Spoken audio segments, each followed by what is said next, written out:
working in this profession for a while. So, thank you so much for joining us. If we could start off with everyone introducing maybe their name, their current position, and maybe the day-to-day of their current job.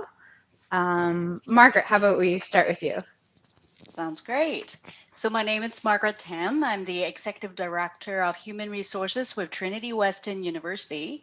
So my day-to-day job is really overlooking the Human Resources Department with the university. So for some of the students that may be working for our department, in terms of like getting the student work and things as well. So might have actually crossed paths with you as well. So yeah, so very, very glad that I'm joining you all tonight.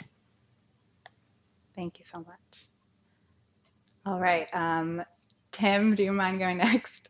Yeah, no worries. Hi, everyone. Tim Erickson.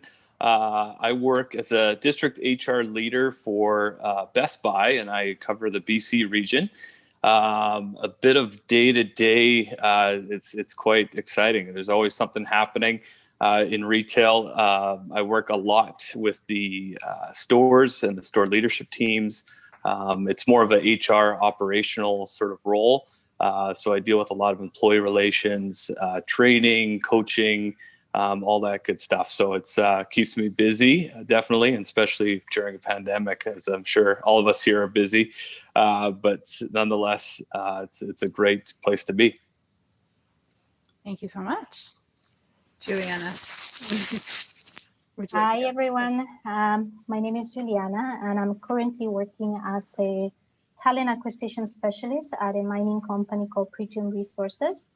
Preachum Resources owns a gold mine up north, and I've been there for almost a year. And in my role, I'm responsible for recruiting people to work at the mine. So I recruit for the mine. It's about 700 people, and yeah, and it keeps me busy. This year has been very interesting due to the pandemic, and yeah, I'm happy to be here. Thank you. Thank you so much. Awesome. So I'm going to start us off with some questions that we have kind of directed at the human resource profession. We hear from a lot of our students that they want to become a human resource professional is because they love people. You guys are all human resources professionals right now. Each of you are working in different positions, however. We kind of want to ask, what was the main reason that you pursued / why you are still working in your HR career? And your HR specialty. So maybe we can start with Juliana. We know you're currently working as a talent acquisition. So what attracted you to pursue this specialty? Yeah, no, thank you. So definitely my love to people. In my case, I actually worked 3 years in human resources, and then I realized that my passion is in recruitment. And the reason why I chose talent acquisition is because in recruitment, you are that middle person that helps the hiring manager and the candidate. So helping the candidate find the right opportunity so they can launch their career, and also helping the hiring manager to fill a position so they can complete a project. So I like being that middle person that helps people. And in my role in recruitment, I deal with people all the time. And that's the aspect that I love. I love mentoring. I love listening to people. I'm very passionate about it. And yeah, that's why I chose talent acquisition. Awesome. Yeah, those are all great reasons. Margaret, if you don't mind sharing, what is the reason that you kind of chose to go into the human resource profession? So I did not study human resources in my bachelor program, but I actually been in the IT industry for a long time. So coming to human resources is really God's calling for me to join Trinity Western. It's more about joining the university, and then later on, kind of like that's kind of where I decided human resources the path. But I actually did not just come kind of like without a lot of experience in human resources. I actually did have a lot of system transformation in human resources before, and also managed a lot of different administrations in human resources area. So the reason why I pursue human resources as the leader for this is really about my background is in project management. So if we actually mobilize people to do projects and achieve goals, we can do a lot of things. But what if I apply this skill set in an organization to mobilize a workforce? Then what can we really achieve? So it's God's calling for me to join this university in a way where I want to mobilize people, want to take care of the change of how university and how actually in human resources perspective as well, whether in the future I work for other organization in that workforce for utilizing people as a human capital and the assets to really achieve goal and for fulfilling people's their vision, their own personal achievement as well. So I can see that will be a unique skill set to bring into human resources role with my change management and project management background. So, and later on, I know we share about how to kind of like why CPHR and all this is important. So it was kind of like my story of catching up, like, because I know Tim and Juliana, you all study human resources a lot more than me before. So my life was like, if the last 3 years was about catching up on learning everything and how that applied to my skill set. But yeah, and it's kind of like a cross path where I come across human resources become something that I find as I'm super passionate about. Thank you, Margaret. That's really interesting to hear. Tim, would you mind sharing kind of what led you to the human resources? Yeah, it's interesting. I right out of high school, I was like, I'm all about HR. I was really excited. What I love about it is just being able to connect with people and ultimately to meet them at a level where you can help them and just better their experience at their employment as well. That's one thing I do love about HR. Another would just be to really grow and develop people into leaders and work with leaders and coach them and advise them as well. I always thought it was interesting with HR is that you have somewhat of a seat at the table, and it's not that you're ultimately calling shots per se, but it's advising and giving advice to people on business decisions, which I really enjoy. And then it's fun. HR is all about culture and values and having fun while being the best, definitely. And it's like I was telling Isabella earlier, I graduated from 2010 at Trinity, and HR then is a lot different than HR now, and so that's another thing. It's constantly evolving. It's an ever-changing profession, so to speak, and that's what it's every day it's different, and so it's never like that mundane. So if that's why I was asking if Brent was going to be on the call, because those accountants, it's a lot of the same process day in, day out. But HR, you never know what you're going to get, and when you think you've seen it all, you haven't. But it's a lot of fun working with people. Yeah, no, that's great. I'll take it to you. Thanks. Yeah, the opinions and the range of experience is so different, and that's something that we as HR students really like about HR. There's so many different pathways and possibilities. And speaking of that, there's also so many different industries that you all have worked in. So we would love it if you could highlight previous industries that you've worked in and explain how this proved to be an asset, like the diversification of your experience and how much you value that. Feel free, anyone, to jump in for that one.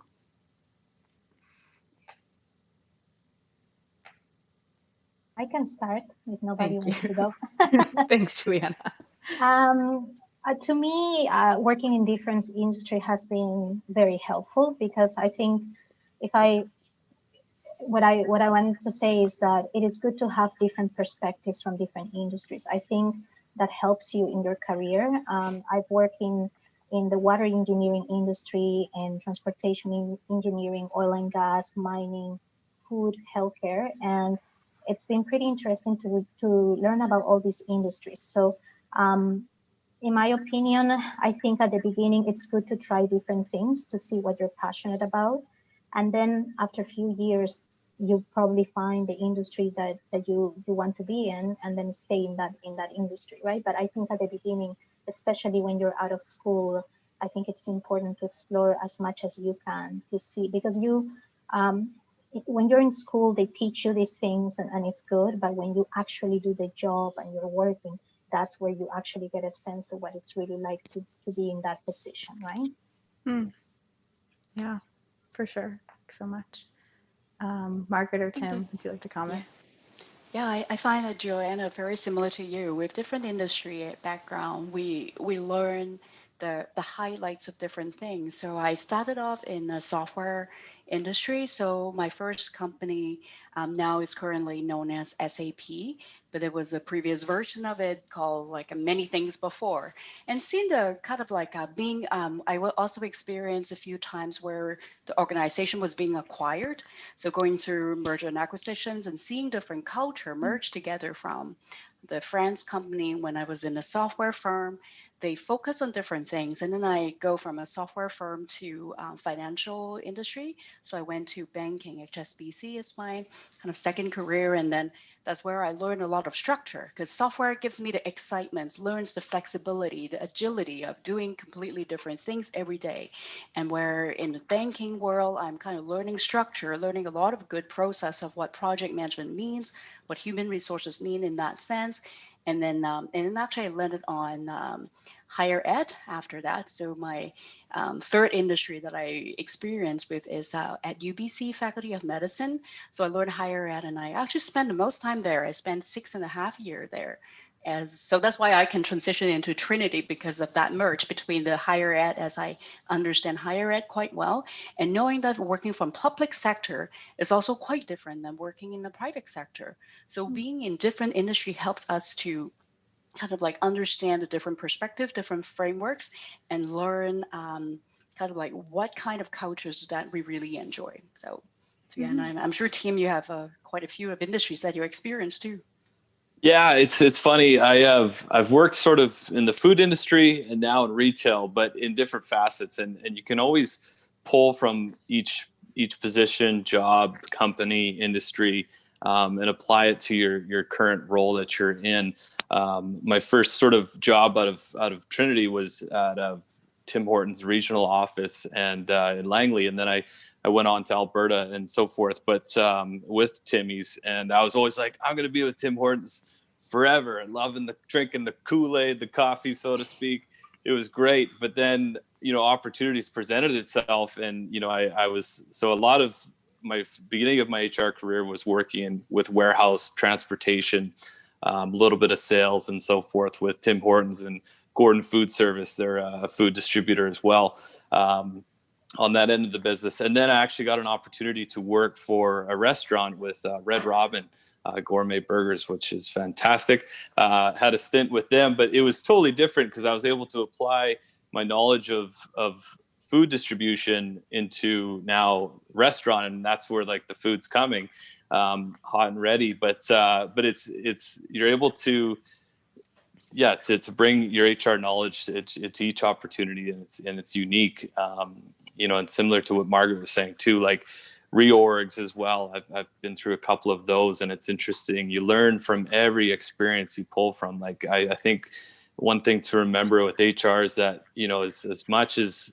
you work in HR and try to experience HR, you learn the most through experience. And you can say that you're an expert, but there's always cases where, even with my current leader today, we're talking, what would you do in this situation, or what's the best, human approach here, or different avenues. And so to answer the question, just working in different industries and environments, it speaks well.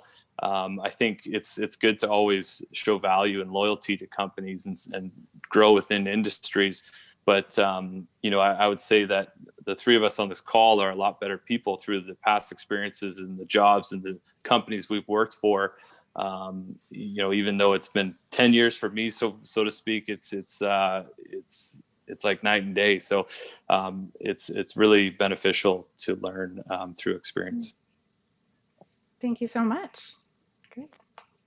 Yeah, I think that's one thing that as students, a lot of us are kind of wondering right now as we are nearing graduation, kind of what path we want to take within HR, which industry interests us the most.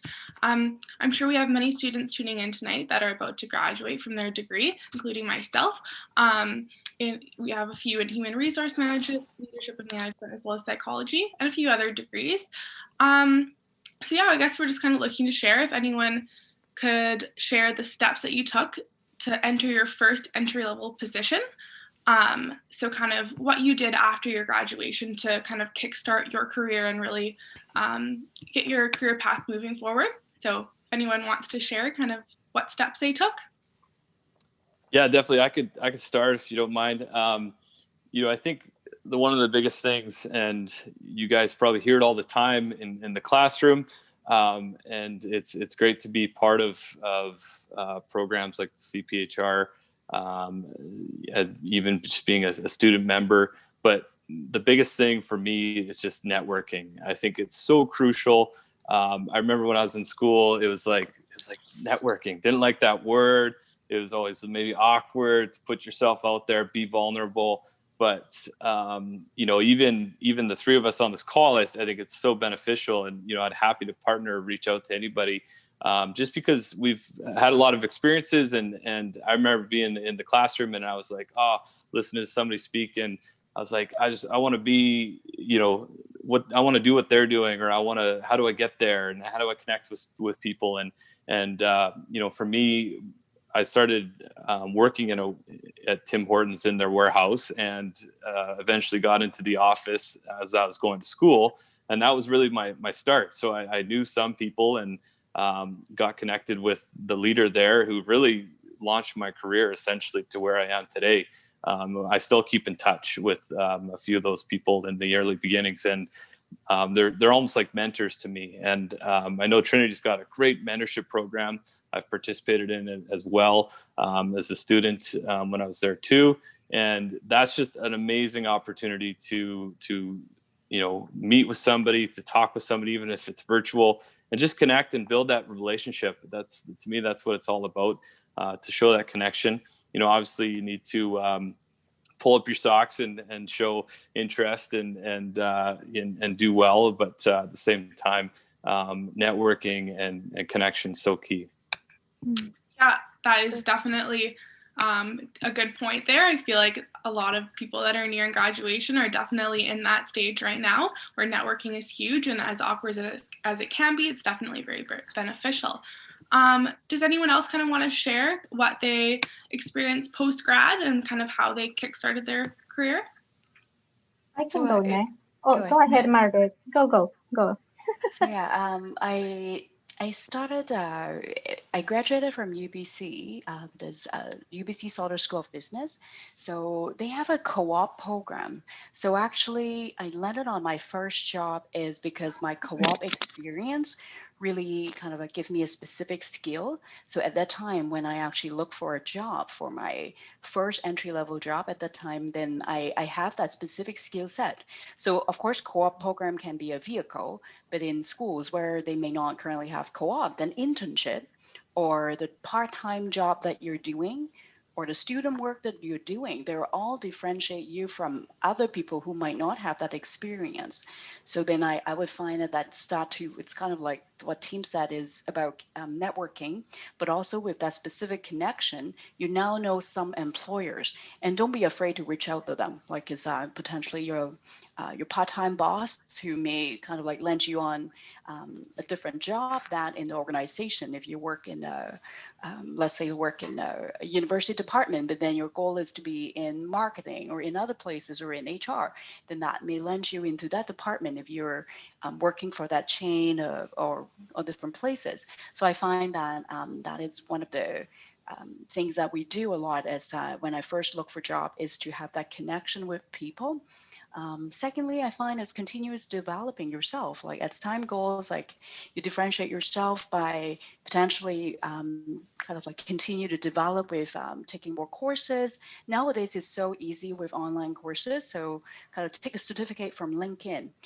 Create your profile differently on LinkedIn, because every time as an employer in HR, we look at people's profile, and then having more connections on LinkedIn probably helps too. So then you can send messages to different people. In my old time, of course, all these doesn't really happen. It's more like physically calling people, like in my older time. But now with all these tools, we have no excuse but really to connect with different employers across the different location as well. So yeah, so that's how a lot of times is with that connection to get the first job. Thank you, Margaret. Yeah, those are all very great points you brought up there. Juliana, did you want to share? Yeah, for me it was quite interesting as well. I agree with Margaret and Tim. Networking is key. I actually recommend students to start at networking not when they're about to graduate, but even sooner. And now we have so much technology like LinkedIn. You can do informational interviews with employers, just to get a sense of what is to work in HR or whatever profession you want to pursue. But for me, when I was in university, I actually started looking for employment in HR. And this was not through the university. It was just on my own. So I started applying to jobs, and I switched to part-time actually in school, and got a job at a recruiting agency. And that's how I started my first entry level HR job. And then I was working full time towards my last 2 semesters of school while going to school part time. So by the time I graduate, I already had a job, and I, continue. But yes, I would say networking is important. Most of the jobs that I've gotten in here have been through my network. Um, right now, I've been in talent acquisition for a few years now in different industries, and I would say 70% of the people we hire are through employee referrals. So networking is powerful when you're doing your job search. Um, it's okay to apply online, but it's also important that you network by participating in events. I mean, with the pandemic, everything has changed, but I used to go to networking events, volunteer, go to the CPHR events they had and connect with people. And it is so powerful. And until now, it helps me, right? Like I find candidates through my networks. And if I want to find employment, I go through my networks, and it's much easier. So that's what I would recommend. Amazing. And that transitions perfectly into our next part. Yes, without networking, we wouldn't have gotten the chance to talk to you three really experienced professionals through our profs, through other contacts, is how we even are having this conversation. And I think that's super important. I, as a second year, just really rely on my LinkedIn and I really enjoy that. Yeah, so a couple of you mentioned the CPHR. For those of you tuning in who don't know, this year at Trinity, we got our program of human resource management approved by CPHR as an accredited program. And so Nice. basically, that means that the big exam that Tim had to take, the national knowledge exam, to in order to gain CPHR candidacy. That is completely waived for anyone who graduates from our programs, which is Mm. amazing. And that is, for those of you who know a little bit about CPHR, that starts the path towards getting those 4 letters attached to the end of your name. And so, for those of you who have designations like CPHR or others, how has having this membership benefited you over the course of your career? I know I Well, work just with Margaret, so if yeah. she could start off with that, that would be great. So with the CPHR, it's this I'm so glad this year that TW has this program where students are able to actually get the CPHR candidate right after they complete the university program and fulfill a few of the requirements. Of some of the members in my team, actually, they're also TW grads, and they are so jealous. They are like, oh, like I should have born a few years later. So, but I told them, like, you gone through the NKE exam, the national exam, and you enjoyed the lunch hour flashcard testing each other. That wasn't fun. Was that fun team building, right? So it's very fortunate for the students right now to have to go through that. With that designation, I find one of the most important thing is actually the connection with the association, because I started volunteering for the association right after I got my designation, and I'm this year I'm the post-secondary liaison for the Fraser Valley. So that's actually a great opportunity to know more people in the association. I would find a lot of times these types of destinations in CPHR, or some people who may be considering accounting, CPAs, or people who may be in finance doing CFAs. I also is a project management professionals for those who enjoy doing projects like PMP. All these becomes a common language that the employer knows and also your colleagues will know. So I would always say having that CPHR, or in my case, like whether it's CPHR or the project management side, doesn't make us the best like a HR manager. But what happened is we know that we have a common language, that we know that what types of knowledge that people has gone through. So that becomes very important. So as an employer, I always kind of like aspire to candidates who have those qualifications, because in this case I would know like what knowledge you may have. But of course it also does not mean that that if someone doesn't have those destinations, they don't have the knowledge. It's more like so that's why I always find it becomes that common language that people share. And I highly recommend students to actually start early in the CPHR association to get involved and see what other things, such as Isabella is currently this year's in the TW for the post-secondary liaison for TW. So I would find that it's great to actually look at what the benefits it will bring to yourself, like very early on. Don't wait until you graduate, and actually try to get it start early to see what exactly it is. Thank you so much. Yeah, and if you do start early, there is a discounted student membership rate that is a small fraction of the cost that HR professionals outside of university have to pay.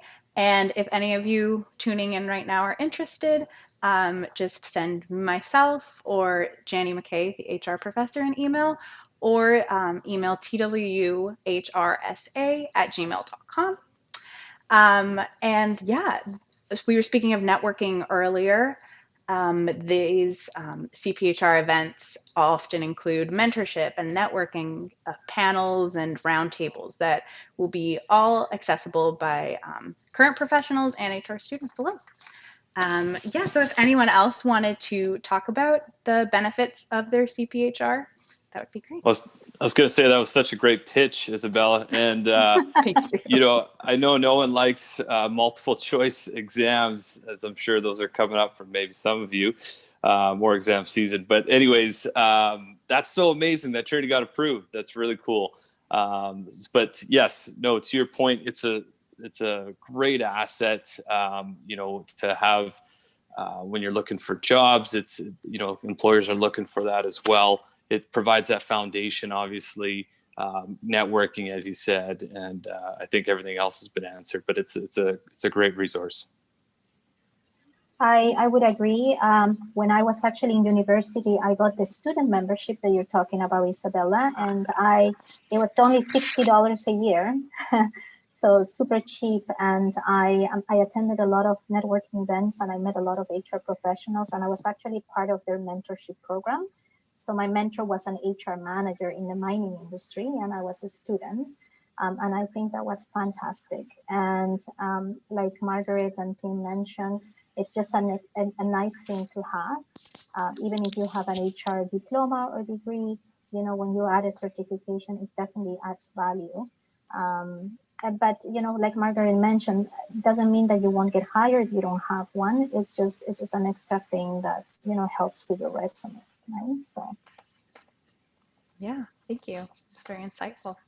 All right, now we will move on to our next section of the night, which is talking about the current challenges that professionals such as yourself are facing in their jobs and why there's a need for this profession now more than ever. So I wanted to ask, what is a specific challenge in HR that is prevalent in the particular industry that you work in? So we have post-secondary, retail, mining. We have so much represented here today. So that would be really great if you could talk about a particular challenge and also how you face it when it comes up. Maybe we could start. Yeah, Juliana, for sure. Yeah, I'm just trying to think. Well, right now in the mining sector, I think one of the challenges, me being in talent acquisition, is attracting top talent. especially when I'm recruiting for senior level positions, at a senior manager level, most of the qualified candidates are already working. And right now, well, with the pandemic, it's a bit different, but before, people had a lot of choices, a lot of competition. So you have to be very creative, and as an organization, know how to promote the company's brand, and also tell the candidate what is in for them. It's not about just showing them the job description, but most of the candidates are interested, how can I make a difference in the organization? What is in for me? So for me, the challenge has been attracting top talent, just because the labor market is very competitive. There are many mining companies out there that pay really well. So, and also in terms of HR, would be managing a diverse workforce in a local organization, because you have to take into consideration that you're in Canada, but your employee population is from different cultures. So managing that diversity, it's a challenge for HR, because you need to be aware of all the different aspects of people coming from different cultures, right? So that's more on the HR side. So that would be for me the top two challenges that I've encountered.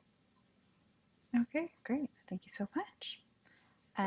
Margaret or Tim, would you like to touch on this question? Sure, I can start.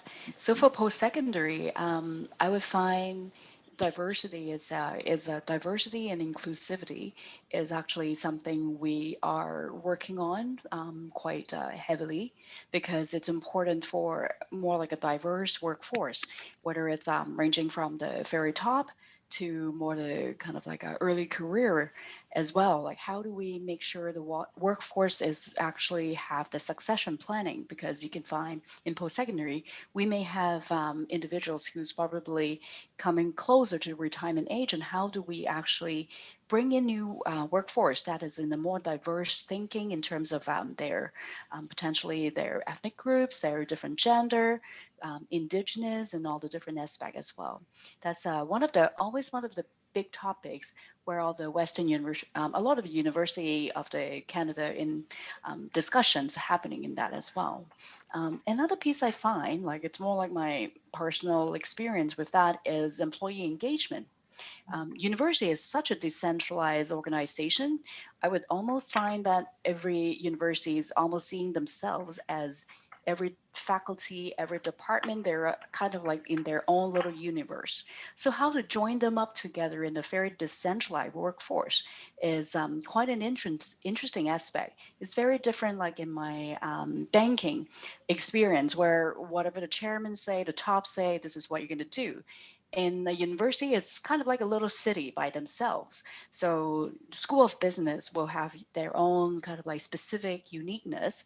The SAMC team will have something unique to themselves, and everybody has something different.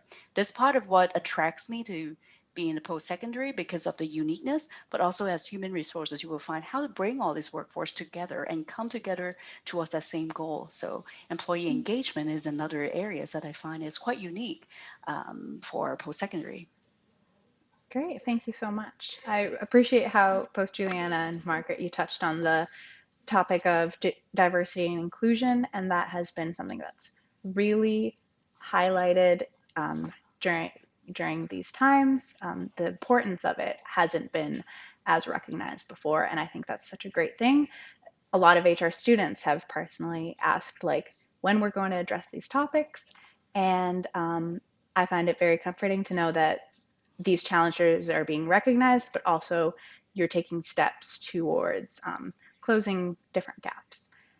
Tim, do you have a comment on a specific challenge in the industry that you work in? Yeah, I'll name two, and I won't reiterate too much, but from a retail perspective, Best Buy is also working heavily with diversity and inclusion. That's been a huge focus this year and prior to what 2020 has brought to us.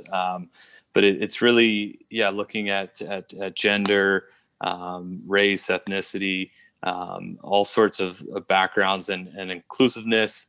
We had Pride Month at work this year, and we do things around that. There's many different aspects throughout the year that we focus on to try and support some of our staff out there. And then also, just another focus, and I would say this is pre COVID as well, as it's been popular, but mental health. I support the stores, and so a lot of our employees are millennials, and I find that mental health has definitely been on the rise. It's been a focus in 2019, and especially now in 2020, and the pandemic doesn't help us. And so a lot of times we've increased benefits to accommodate mental health, and we have Life Solutions as part of our employee assistance program, where we have about 4 sessions you can have with a counselor, and the company will continue to provide more if necessary. So just a lot of aspects. We have a health and wellness team that I'm a part of as well for the country, and where we share ideas and talk about how we can improve our mental well-being and health at work. And so recently we had an incident where on one of our employee news, an employee had left almost a goodbye comment, and it was in one of my districts and stores. And so I had the opportunity to race over to that store, and they were actually working, and was able just to connect with them. And it was just humbling too, because I'm not the expert, but it was also just really just wanted to be there and help someone and connect with them. And listen to them as well. And it was just really hard to have that discussion when it was this person was just dealing with mental health so strongly, and it was really difficult to process and really see that. And so obviously we got the professionals involved and Life Solutions and so forth in our programs, but it's definitely evident. It comes up, I would say, weekly. And so it's a continual focus, and I think one of our largest challenges as we face from an HR perspective. Wow. Yeah. Thank you so much for bringing that up. Also, if any of you tuning in have any questions for Juliana, Tim, and Margaret, feel free to drop it in the live stream chat, and we will get to it after these next couple questions. All right. So kind of keeping on theme with the current times and the pandemic that we're currently all going through right now. Obviously, COVID-19 has kind of affected everyone's jobs in different ways. I know some people are having to work from home right now, or in just different structures, and kind of being some segregation between employees having to distance themselves, being at home. So what is the greatest challenge that COVID-19 has caused in how you manage people in your workplace? Anyone can take the floor on here. Yeah, sure. I find that we've been able to connect in more ways than ever, which is interesting, and it really challenges the norm with that. But I would say, that's important. But as far as a challenge with managing people, most recently, it's almost holding people accountable to the safety policies we've put in place, or the protocols where people are maybe dropping their guard, so to speak. And so it's presented itself in a challenging way to manage. But at the same time, we still want to hold people accountable to their performance. But for a while there, in the middle of this, in the peak season, maybe through summer, it was hard to hold somebody accountable when it's brand new for everybody. We're treading waters that we've never been in. And so I think that's been important, but I think we're starting to evolve more to, there's still a job to perform. There's still a role to uphold, and we need to hold these people accountable in that way. And so it has been challenging. I think we've gone a bit more away from that performance review, that metric review, versus how can we let's have a one-on-one, let's connect. How are you growing? What do you need to work on? What are some opportunities that we've seen, in the past few months? And so it's having still those monthly check-ins and one-on-ones, but it's more moving away from that holding someone accountable to a metric versus let's hold them accountable to the way they lead, or living out there. We're all about safety right now, and where people are shopping, obviously, but it has been interesting, and I find that I think all of us have learned more than we ever have. Add 2020 to the resume, and it's interesting to talk to people about it, and I think we'll continue to learn from this, and it's really challenged the way we think, and also I think from our perspective at Best Buy, it's really taken that human approach first, and then following up with some accountabilities that we can hold them to. Yeah, awesome. Thanks, Tim, for sharing. Margaret, is there any ways that COVID-19 has affected the way that you're managing people? Absolutely, because for the university, you would find a lot of the momentums are really kind of on campus before. It's kind of vibrating with all the faculty running around, all the staff, everybody is around. But now most of us are actually at home, so that for people like you guys, some of you can be on campus to be more safe, have enough kind of like space. So that means like it's actually changing the way of how Trinity works, because actually Trinity is very much about face-to-face. So right now, having the faculties getting used to teaching online, having actually staff getting used to working offline at home, it's kind of new. So one of the key things that we want to support people is the wellness. So very similar to what we discussed about mental wellness, because making sure that people when they're at home, when we're no longer having those water cooler conversations running around on campus, seeing each other, still checking in to one another and know if they're doing well. When possible, like right now, I know that we're back to much more straight COVID-19 restriction. When possible, we did actually have a little bit of on-campus types of very small gatherings for the Thanksgiving too. So HR did that as well, like before they announced like no more gatherings. So we're trying to actually do as much remotely, but also it's difficult to replace that connection as well. So one of the key things is to connect with people through, whether it's through Zoom, through a chat, is to be more personal. And also looking out for employees who might be actually, we find them maybe struggling, or for, not necessarily just with the performances. If they're struggling, maybe actually they feel lonely. There's something going on in their lives. So with Trinity, because of the culture that we can, so we pray for one another. We actually have more of those different meetings where we share about what's going on in our lives, like what the things happen. Because with COVID, that's definitely everybody's facing.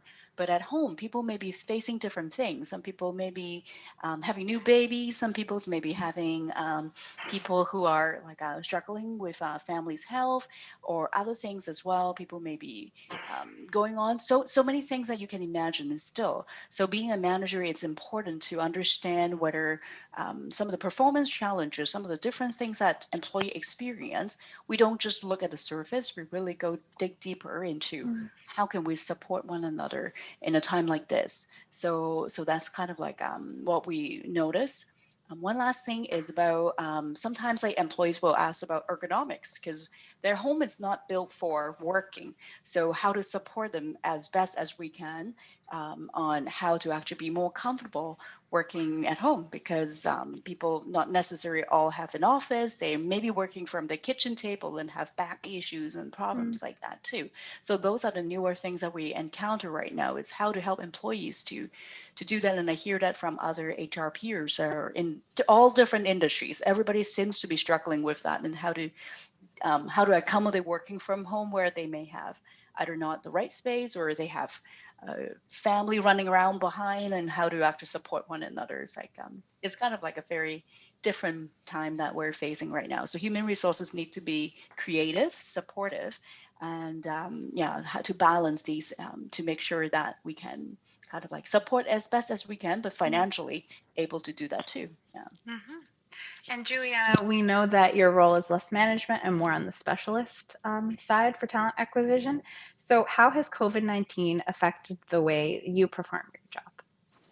Yeah, no, it definitely has changed the way we do things because before COVID, we used to do a lot of events in person, right? We would go to job fairs, we would do open houses, we would meet candidates, we would shake hands.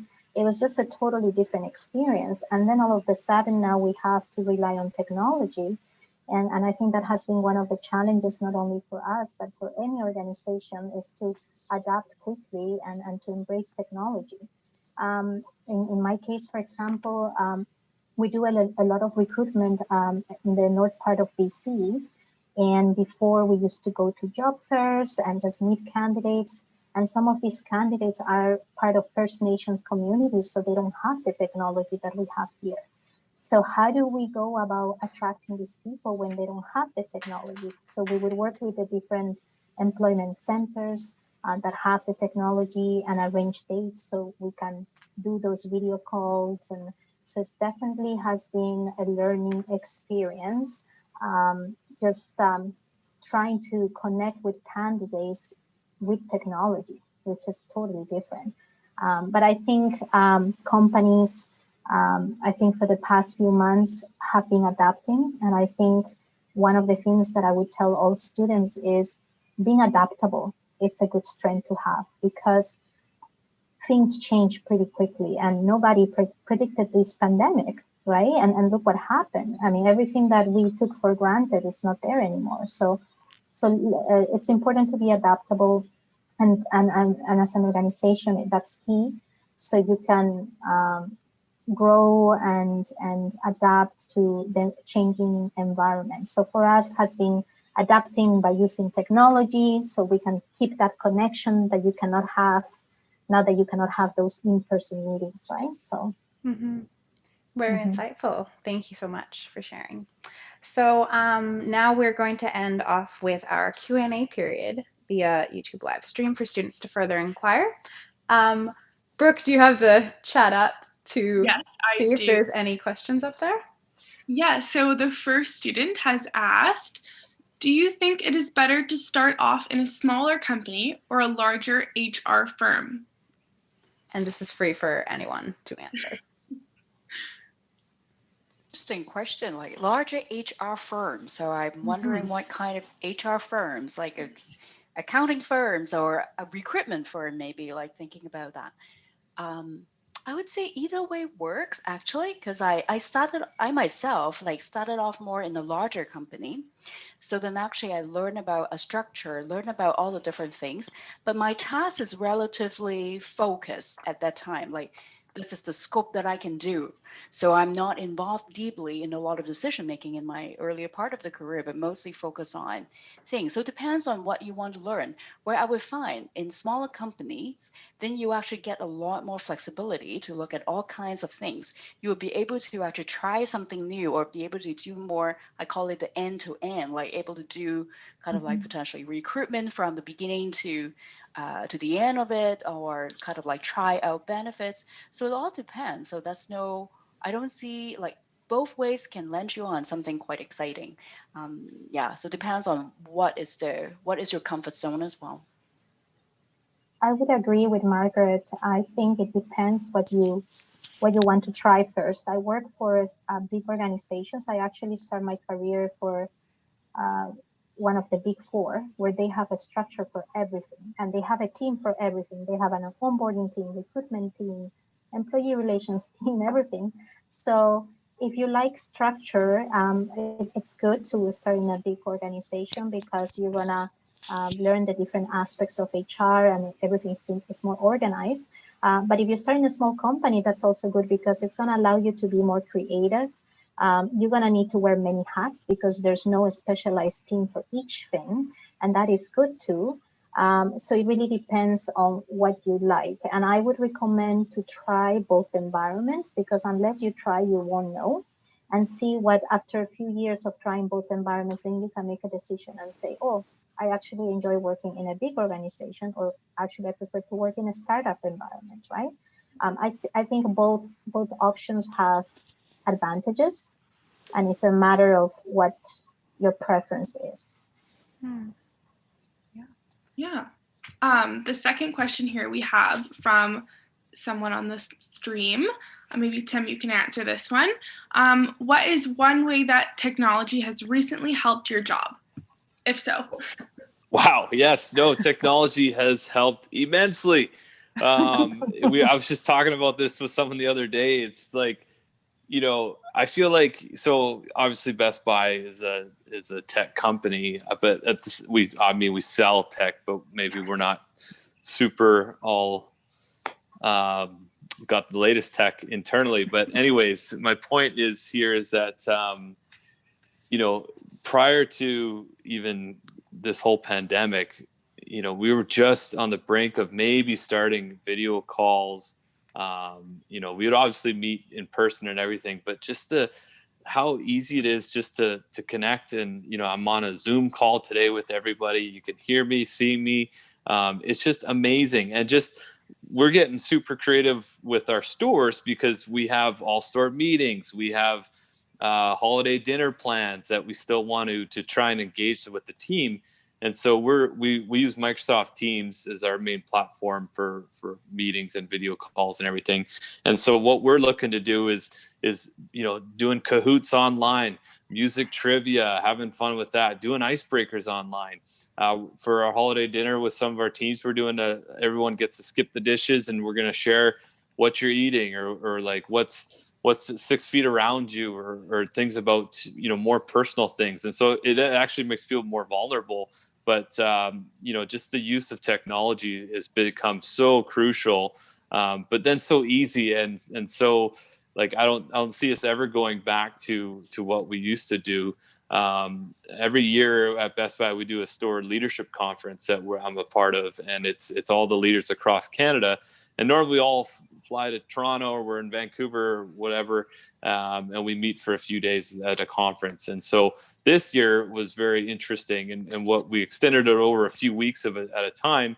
But we had these Teams calls, and we were able to jump in. And the coolest part, what I loved about it in Microsoft Teams, is the chat function.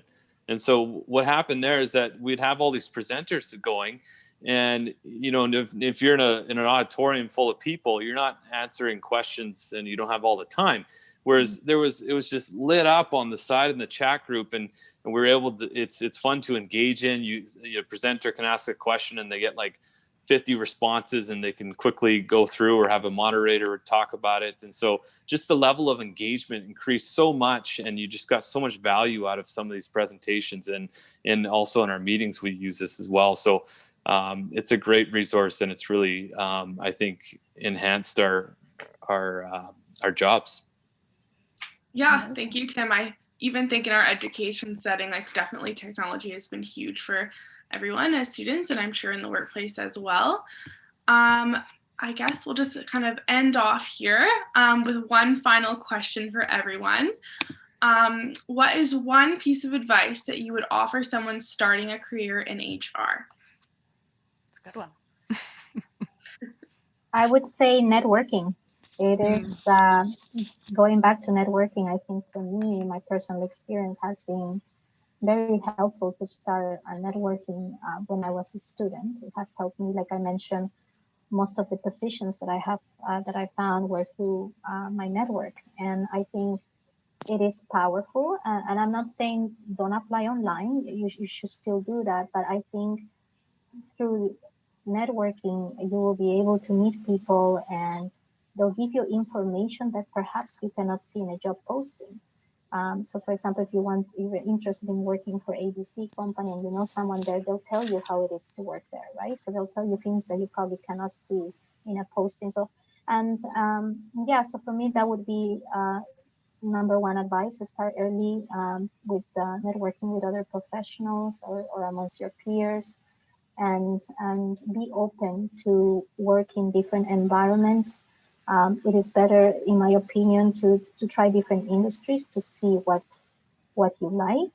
The big companies, small companies, doesn't matter. Just try and see, and you will be able to decide in 2 years from now what you're passionate about. Yeah, awesome. Thank you so much for sharing. Anyone else have a piece of advice to kind of send everyone off on? Yeah, definitely. I think, one of the things where I found the most success is building meaningful relationships. And what I mean by that is, and I've used this example in any place I go to, is it's really connecting and building that trust with your the team that you're supporting, the team that you're working with. When I was in warehouse, I worked a warehouse shift and alongside, all these different employees and got to know them, ask those personal questions, and it really catches them off guard, but you're building that trust, that connection.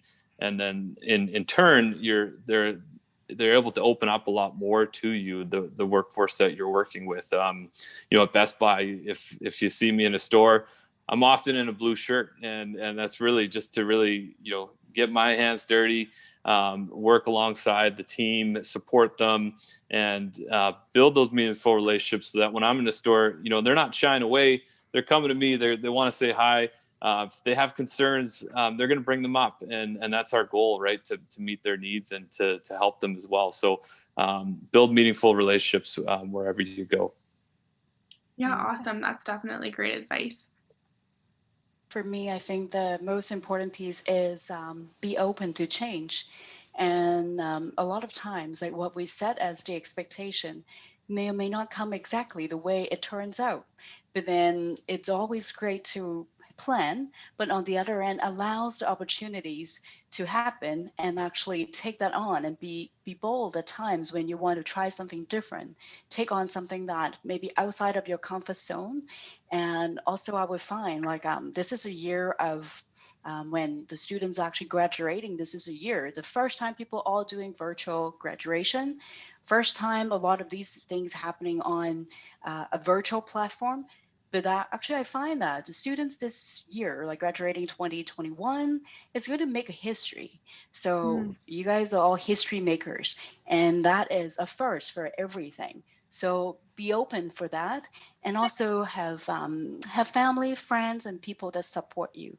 Because when we're working in the world, there will be disappointment, and they will be quite different sometimes than a Trinity environment. So when those things happen, don't be disappointed, and remembering all the people, whether it's in Trinity or family or friends or other networks that support you, that you can go to. Because life doesn't come with a map itself, but what we have is the skill set, the ability, the relationships that guide us along so we can take on whatever that comes. So I find that it's an exciting time, even though it's challenging. Awesome. Thank you so much, Margaret, for sharing that. That's great. So I guess it is 8:30, so we'll wrap up our event now. I'd just like to thank you guys so much for coming and speaking today and answering our questions. It was very much appreciated. I'm sure viewers all learned a lot. I learned a lot from you guys. I'm sure Isabella did as well. So yeah, great advice. Great to hear what you guys have to say. We're all very interested. I'd also like to thank our viewers here on the YouTube live stream. Thanks for tuning in with us tonight. We did do a Starbucks raffle for a gift card. So we picked the name right before for everyone that are SVP'd, and the name that we came up is Sophia Belcher. So we will contact you about your gift card. But yeah, thanks so much again, you guys, for joining us tonight. This has been really great. Great. Thank you so much. Everyone Thank you. Have a great evening. Bye, everyone. Have a great evening. Bye. Bye. Bye. Bye.